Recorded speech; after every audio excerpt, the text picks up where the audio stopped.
Good morning. This is Shawn Christy, Political Prisoner News. This is Craig Christy, Sean's dad, just reporting the latest on what's going on with Sean's trial at the Scranton Federal Building. Um, Giving you the latest facts and most up-to-date facts of all the proceedings. We missed some yesterday. I didn't get the report yesterday on some of it, so I figured I'd do it this morning. There were a couple other witnesses called by the government after the 3 o'clock break, and they finally all left at 5. One of them was a um, Butler Township Police Chief Sabatini was called. I don't think that was too much significant of a testimony, other than he had to be there because apparently the alleged stolen guns are from Butler Township and from Sean's uncle Jerry DeBalco's home. And that brings us to the next witness, which was very interesting, was actually Gerald DeBalco.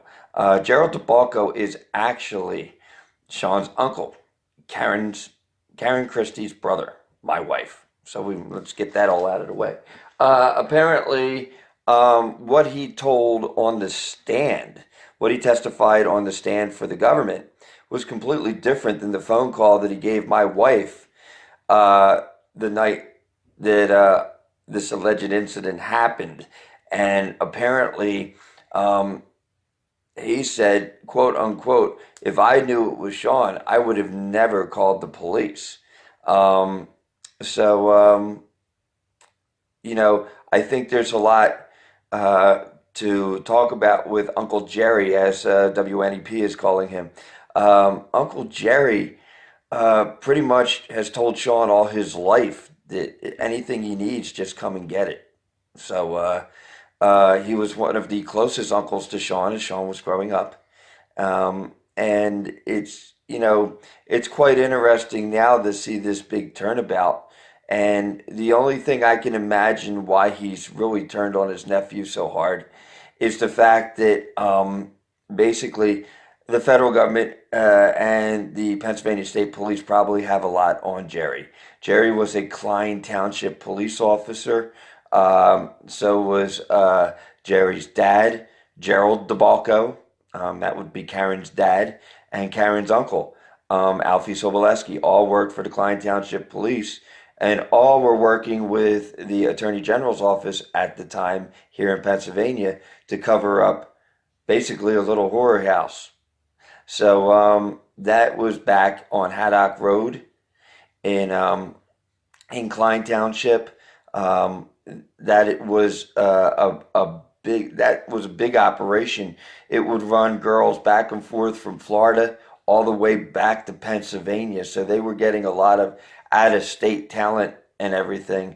So hey, what can you say? And basically the woman who ran the place was related to, guess who? The former mayor of McAdoo, Mayor Stephen Hawley. Boy, it's funny how things come full circle. So I'm sure there was some leaning by the federal government, because I know for a fact that uh, Uncle Jerry got upset about 2 years ago, and he wanted to leave the country and go to Mexico. Um, and what happened was, well, probably about 3 years ago, he went to the airport and the TSA had a hold on him. So I think anything in his testimony right now is really invalid, because it seems like the feds do have a lien on him. So he's going to say anything he wants right now, or anything that the federal officials want him to say, because I'm sure he wants to stay out of federal prison. There was a lot of involvement with that little horror house back in Klein Township on Haddock Road through the years, and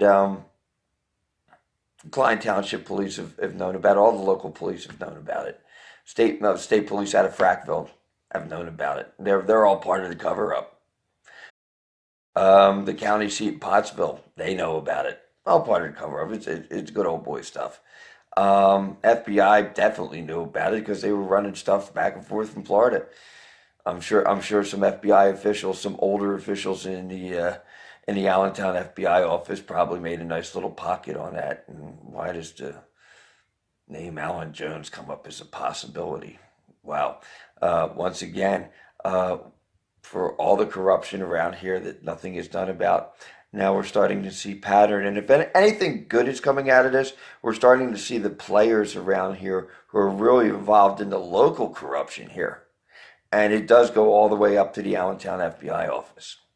So, hate to say it, but hey, if it's that, it's that. There's nothing I can do about it. Okay, onwards. Today is going to be a very short day. Trial reconvenes at 9:30. It's going to be off at 12:30. Apparently somebody somewhere somehow has somewhere to go. And I find this abominable. You know what I'm saying? I mean, you start a trial and we have the wheels of justice. Well, we're going to see if it's the wheels of justice or the wheels of justification. Two big different cars. All of a sudden we're going to see if, who this person is that can actually stop a trial, so we can all have half a day off. I don't know, just kind of strange. I'm not real happy with it. I think once a trial gets going, it gets going. Hey, if a judge has to step out or something, he should have another judge step in. I just don't think, I'm very unhappy with it. I don't think it's right to stop somebody's due process at the most important part of their due process. So that statement made. Okay, what are we looking at today for possible people to take the stand? Because they've kind of been going in order, somewhat, bouncing around a little according to the list I have. There's some other people. They have people listed like PSP trooper. What's that? I mean, it's supposed to be a witness list. I mean, we, they have, even from, I guess, Ohio, they have, a CO, or a CO from, I forget which prison. I guess it's an Ohio CPO. Okay. Prison guard from Ohio? No. I don't know. Like I said, I think when you have some man's life on the line, you can be a little more accurate. And this is one of the real problems that you'll really see with how our government has fallen, and how it has really left us down. I mean, they just don't take this stuff seriously, as far as I'm concerned. Okay, witnesses. There's a couple witnesses. There's a Joe Isabella. I believe he owns the bus company from the alleged stolen school bus. Like I said, PSP trooper. A Michael Sauer. I don't know. We'll have to see what he's there for. Nick Hanavig. Nick Hanavig is the operations manager for the U.S. Marshals out of the Allentown Federal Building. Nick actually is the boss of, we talk about him all the time, State Trooper Andrew Watkins, who is also a sworn deputy marshal and is a task force officer embedded with them and works with them out of the Allentown Federal Building. Nick Hanavig, it's interesting because he witnessed Leo Securta's signature, the detective from Schuylkill County, application for the search warrant. And the interesting thing is, I guess Nick never checked either to see if Trooper Watkins was lying about the pen register, which he was. So I'm surprised that Nick hasn't done anything with Mr. Watkins yet. But, they've been real quiet about this stuff. So I'm sure they're still having their little and coffee in the every morning with Watkins. Like I said, I really think what Watkins did, I don't think Watkins is that smart of a player. I really think the person really directing the traffic is Special Agent Alan Jones out of the Allentown FBI office. I think it's been him all along. I think that's why he freaked out on the stand yesterday. From what I heard, The judge actually had to speak to him and Shawn both because they were trying to talk over each other. And Jones was acting, from what I hear, even more like a child, trying to answer every question, saying, "No, I was busy looking for a fugitive who threatened the president." Well, yeah, I guess you were. Um, and we're going to go into that in another minute. But another interesting person, uh, I'm going to put a post up later for some information on him, is FBI Special Agent Jeffrey Youngblood. So I did some research on this gentleman, and he is out of Oklahoma. And I guess they called him in because he is some type of FBI specialist with people who are survivalists, preppers, people who are oath takers, constitutionalists, militias, um, people who fight for water rights, such as the Dakota Access Pipeline groups fighting for that, and Native American groups fighting for other things. He's basically one of these guys that goes out and profiles and labels groups to make them look dangerous. So the government has a cause to take them down so it doesn't interfere with the government's business. You know what I'm talking about, big business, corporate business. Apparently, he's going to be there. I'll have some information on him. He's part Choctaw from the Choctaw Nation.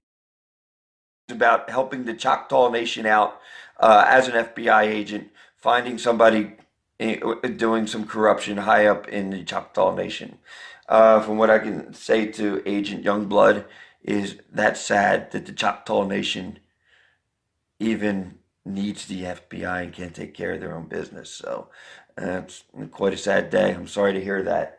But I will put some stuff up on him later. There was an oath keeper that apparently um, Mr. Youngblood was investigating, and the oath keeper put everything up. So I'm going to put all that up for you to read, and so you get an idea of this guy who's going to be a witness against Shawn.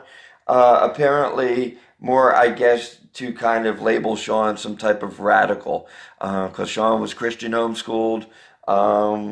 Shawn is part Native American, and Shawn has a lot of deep beliefs for the earth, and that's a lot of where spirituality comes from. So I'm sure he'll be labeled some type of radical for all the things I've just mentioned above, and that's why they're bringing this gentleman in. Um, so that's interesting. Something real quick and pretty much uh, we'll end this broadcast for right now until I get some more news. Was the testimony of Alan Jones yesterday, which I found very, very interesting. And Alan Jones, basically, Shawn was cross-examining him. What took so long? What took so long? Why was there 8 days between when Pops turned turned me in and you came and raided the home? This was really interesting. I thought this was, and I wrote some notes for this because I really want to get this out there because I really think this is one of the most important things.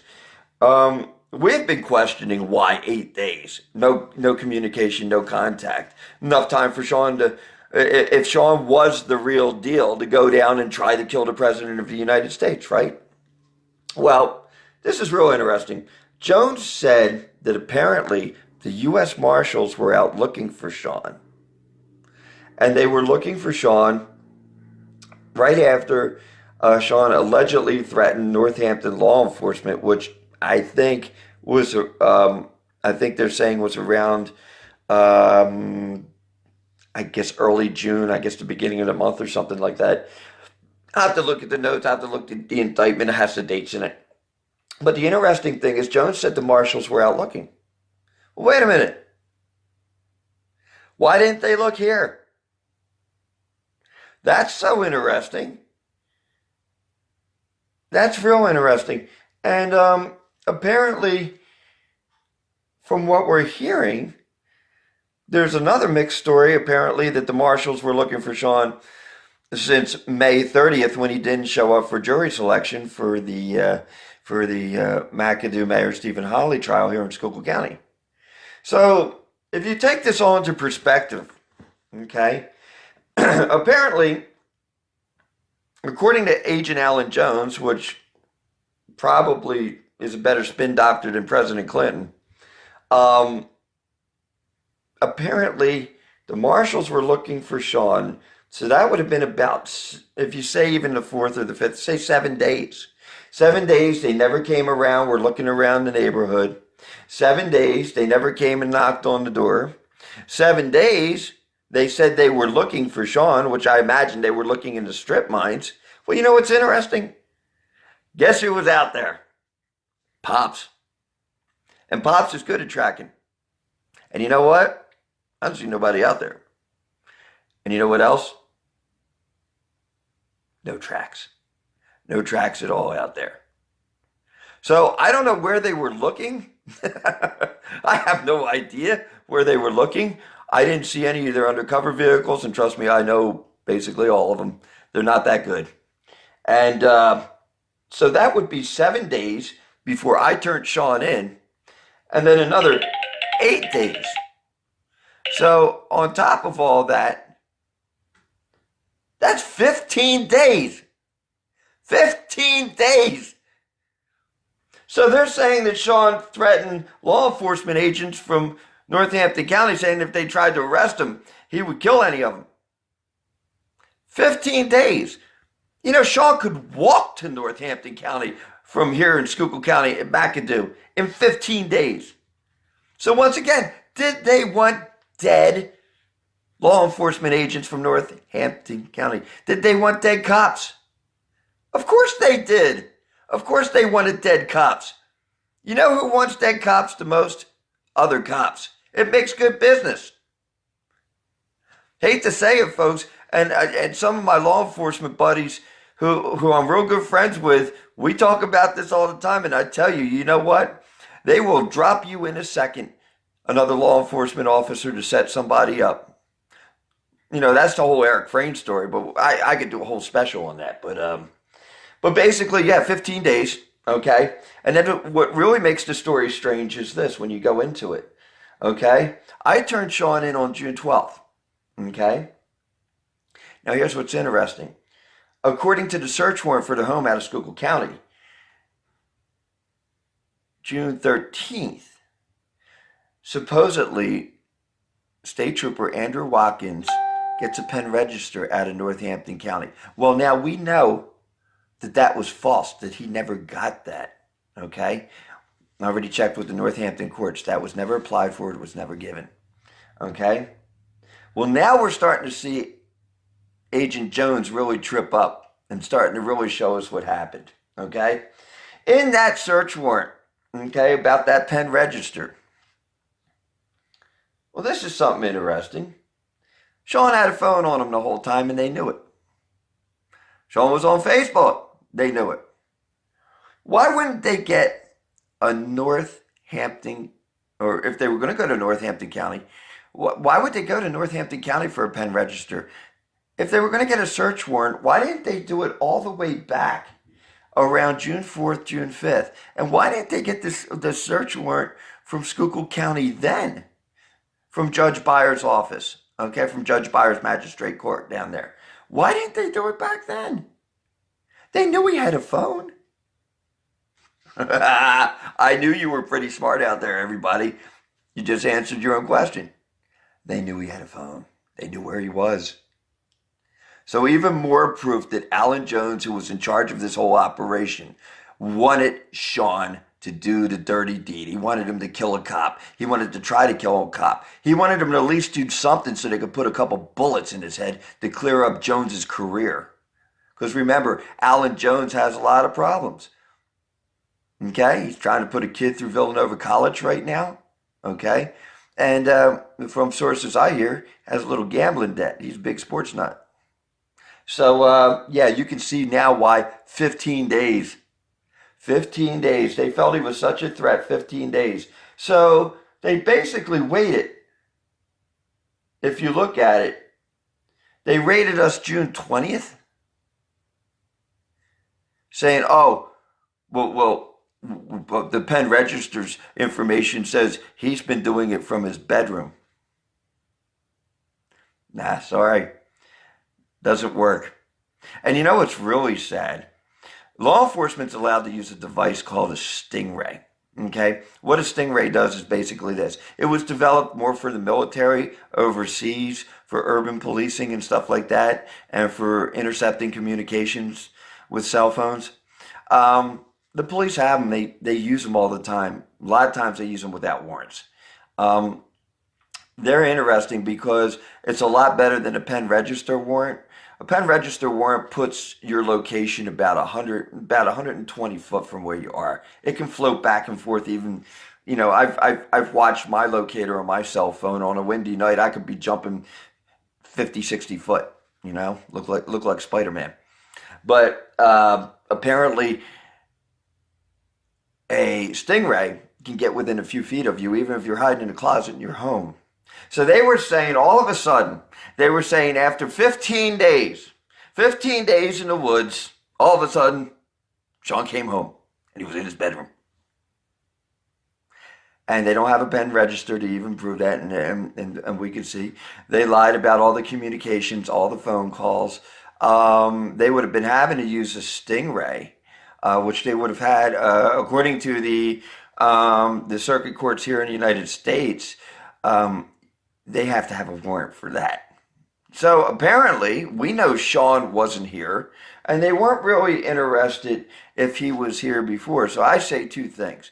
Number one, they wanted Shawn to run. They wanted to run. They wanted him to run real hard. They wanted him to go steal guns. They put guns out there for him. You're going to find out later that all those boxes of shotgun ammo, they're saying that Shawn took from Skidco, that's going to have Robert Clark's prints all over him. Okay. The marshal who was in charge of the search, who just happens not to be a witness in court. One of the biggest guys involved in the case, and you don't bring him in as a witness. So I say two things. I say they wanted Shawn to go do some kind of false flag. Okay? That's why they left him out there. I'm going to tell you another thing. The reason they raided this house so hard, they already knew. Jones has given us the full story. They already knew. They knew that if they hit us hard and killed and injured animals and destroyed our home, they knew that they could play Shawn's heart to protect his family. And you know what's funny? Shawn did come back a week later, but Shawn didn't know none of this. Shawn had been in the woods, except for he said one or two times he came to the neighbors to charge his cell phone. Our neighbor was in a nursing home, so the house was abandoned. They knew where he was the whole time. Once again, how many times has this happened across the country? How many times do we see these shootings and we say, oh my God, how did that happen? Because the FBI lets it happen, people. That's why we have all these shooters. The FBI designs this stuff. And it's designed for corporate sales. It's designed for control. And it's designed to make their agencies bigger and more powerful. But with Shawn Christy, that's the story, people. They wanted him to go do a false flag. They wanted dead cops. Heck, they were hoping to get a dead president. They gave him way, way, way, way more than enough time to get down to Washington, D.C. So this is pure entrapment at this point. You can say whatever you want about, if Shawn said the threats, apparently there's no IP numbers. Forgot to tell you that. All these threats that were made, the IP numbers are missing. So they can't say if Shawn made them or not. And you know what's even worse? You can say anything you want, yes or no, yay or nay about that. But anything after the raid on this house was pure entrapment.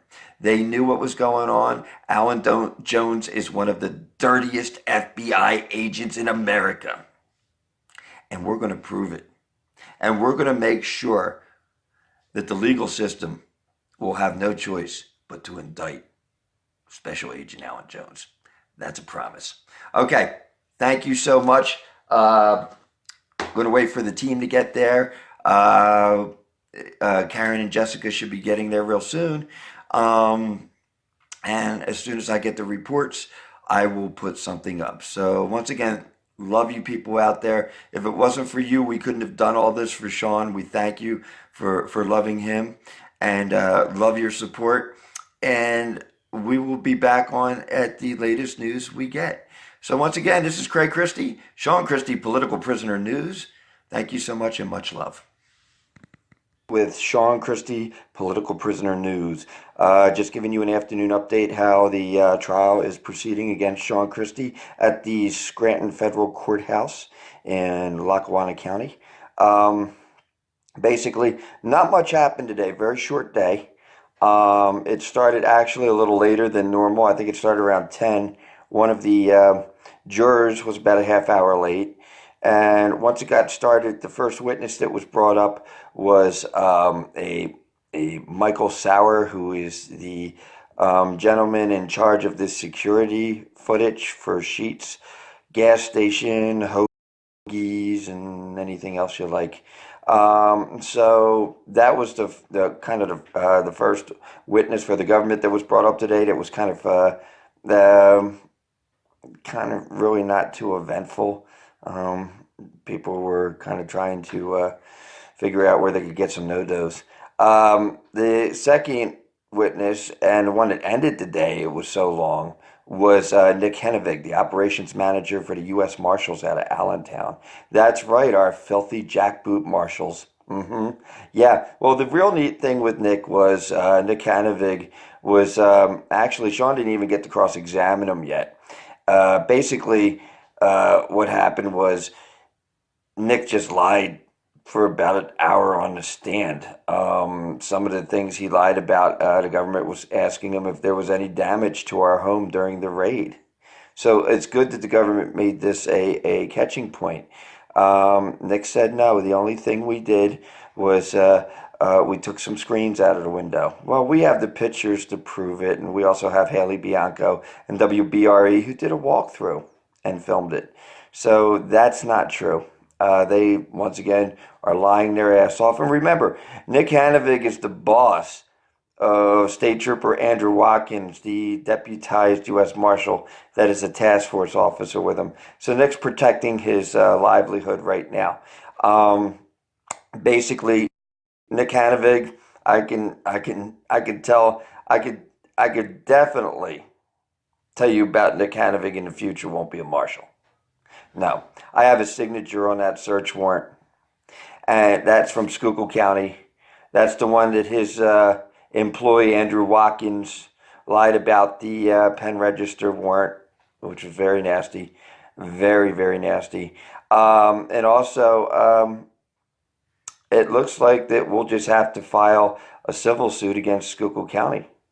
So I think Schuylkill County ought to learn before they use federal marshals as agents on their fugitive recoveries that maybe they should screen them first, or maybe it would be smarter to use Sheriff Grudy's force, because we do have a good sheriff's department and we do have some really good deputies, and I'm sure they would have done much of a finer and professional job than a bunch of jackboot out of control marshals that probably need some psych evals. So that was interesting in itself. We'll take care of that end, because I'm sure when Schuylkill County gets a lawsuit, they're not going to be too happy. Um, that was basically it. There was a couple exciting moments. Twice, Judge Mariani, Robert Mariani, who's overseeing the case, went after the prosecution. He's getting really tired of Francis Sempa, the prosecutor, bringing in stuff that's irrelevant to the case. And he warned him once today, and the second time he warned him loudly. And I can tell you, he already told him the second time. He said, you know what? I'm going to have a lot of stuff stricken from the record because it does not have anything to do with this case. So that's really good, because when you think about it, there's going to be a witness coming up. That's FBI agent Jeffrey Youngblood, who is the specialist in trying to make survivalists, bushcrafters, woodcrafters, preppers, oath keepers, water protectors, or anybody that disagrees with maybe saying the government's doing something wrong or corrupt. Okay, the FBI's domestic terrorist list, and always trying to get, the sovereigns and all that. That's what he does. So I can only imagine what Judge Mariani is going to do with Agent Youngblood, if he even lets Agent Youngblood testify, because once again, this is just more irrelevant stuff. They don't have a case against Shawn. They don't have a case. They don't have the IP numbers for for the for Facebook for the threats. They're gone. They disappeared. Just like the footage up at McAdoo. I'm really starting to think. It wasn't as much McAdoo patrolman Frederick Lahowski that got rid of stuff. I'm starting to think it was Special Agent Alan Jones. I'm thinking the FBI the whole time. That's what I'm thinking. I'm thinking the FBI back 2017. I think it's been the FBI for 10 years. I think we've been profiled, and you know what? Bringing in Agent Jeffrey Youngblood proves it. We're being profiled. So that's fine. We have a lot of remedies, and we can do a lot of things. And since we are a news agency, we can put out the news that nobody else puts out. And I guarantee you, not only will we be doing a biography on Special Agent Alan Jones of the FBI, we will be doing a biography on Nikolai Hanovig. That's right, that's his name, Nikolai. So we will be doing a biography on Nikolai Hanovig. Okay? So that's going to be a blast. Hey, you know what we're in the game for? Exposure. We'll just keep exposing these guys. They're going to lead to other cases and stuff like that. That's fine. It's happening all over the country. And a lot of U.S. court judges are waking up. A lot of the county judges are waking up and state judges. I'm getting tired of these games. Law enforcement's reaching too much. And this has been just an entire game of entrapment. Now, from what I heard from Karen and Jess up there, they do have some more information that Deputy Marshal Hanovig has for the timeline that they were searching for Shawn. So what we're going to do, one thing we're going to do is this. We're going to take that timeline and probably put it up, and I'm going to show you where they aired.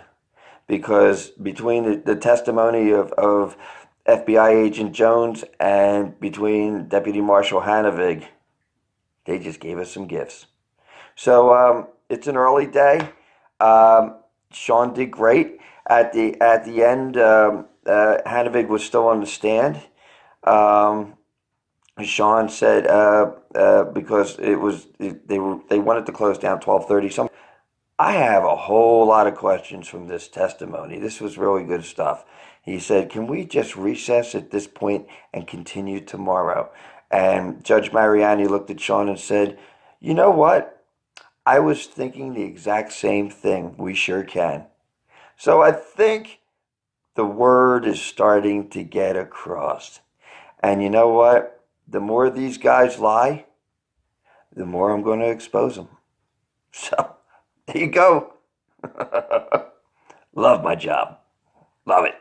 So this is an early day. Everybody take a break from Shawn Christy for a little while. We got an early day. I know the ladies are on the way home, so it's just going to kick it and regroup and get some stuff in. That's about it from now. If I have any interesting information that the ladies come home with that they haven't told me yet, I will definitely do another broadcast. So this is Craig Christie, Shawn Christy, Political Prisoner News. Much love and thanks for your support. Well, earlier today, we found out that a member of Shawn Christy political prisoner who lives in Ireland was not able to watch the videos that the Christies make and post. They're being blocked. So I did a little research and found out that in the European countries, they're doing a massive amount of censoring on social media, and they're calling a lot of different things hate speech. Well, trying to keep your to tell the truth about your son who has been targeted by the government for over a decade, lied about, slandered, set up, discredited, had everything that he tries to do sabotaged, and then the court system even tried to set him up, and he was assaulted, and then the person that assaulted him wasn't charged, but he was charged with assault. And trying to tell that story is not hate speech. Oh, there may be some angry speaking involved, but that's not hate speech. So I went to check the IPs that have been on my blog. I have a service. I pay them a fee, and for several hours every day, I can't get on the damn thing. And especially at a particular, I go to a library at a college. At that particular library, it's blocked. It seems to be blocked, which is very strange because this is just information that, pertains to who was on my blog. It doesn't tell me who, it tells me where they're at, their IP, which is identification of where they're at, and it might have a name of a business or a government agency, and um, it almost always, most of them tell who the internet provider is.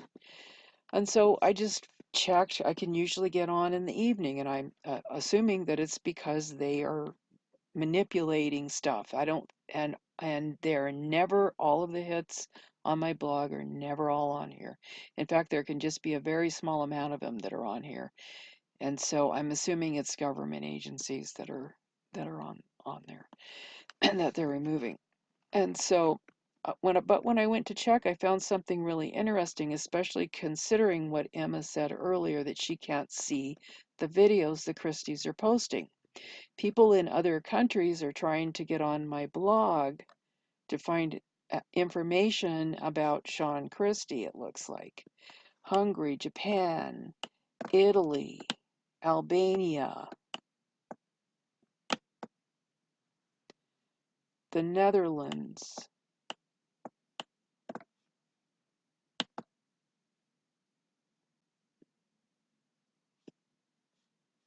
Oops, I'm going the wrong direction. Well, let's start over.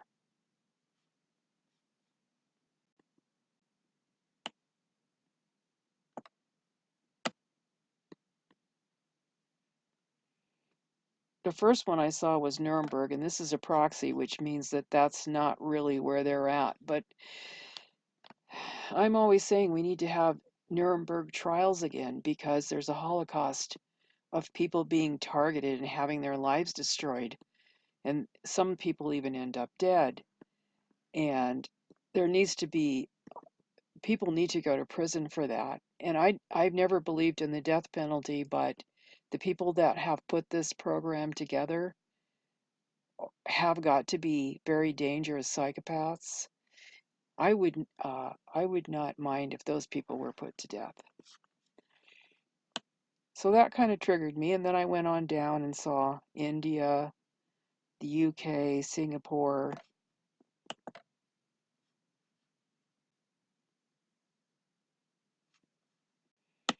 Netherlands, Germany, Switzerland, UK, Germany. These, I believe these are France.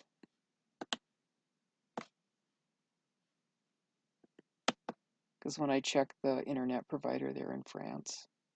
Sometimes if they don't say where they're from, I can figure it out that way. India, UK, India, UK, Netherlands, a lot of the same countries, probably the ones that are mostly being censored. And this is probably a college in Berlin, and I'm not sure where that one is. France again.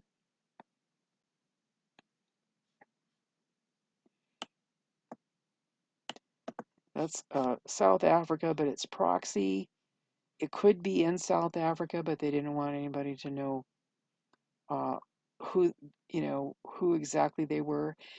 It could be that they are some kind of government agency or a business, and they don't want people to know they're searching for information.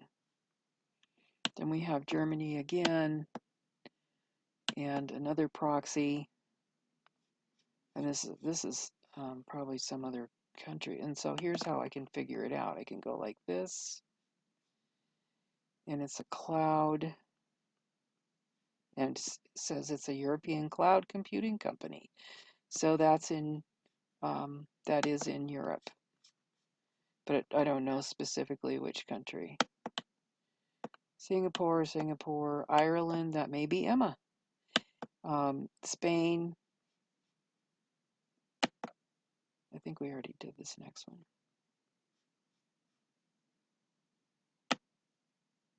Okay, I don't know why that came up. Oh.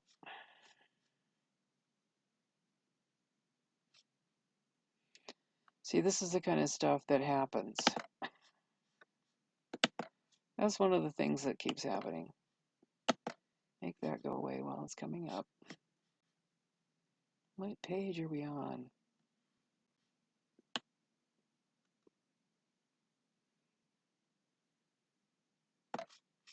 And then there's another one that I don't know what country it is. That's Brazil. I get a lot of people from Brazil. Spain.